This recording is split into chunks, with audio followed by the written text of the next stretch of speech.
Good morning. Let's continue this trip of my lifetime to Alaska. I left Watson Lake in the Yukon very early. It was dark, I couldn't see into the forest off the road, and frankly, I was pooped.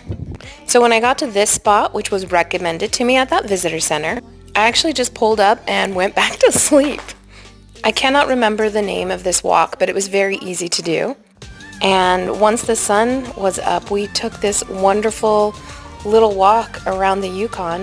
It had a boardwalk so it could protect the environment as we walked to these nice little relaxing waterfalls on the river nearby. This was pretty close to Watson Lake, so easy to find.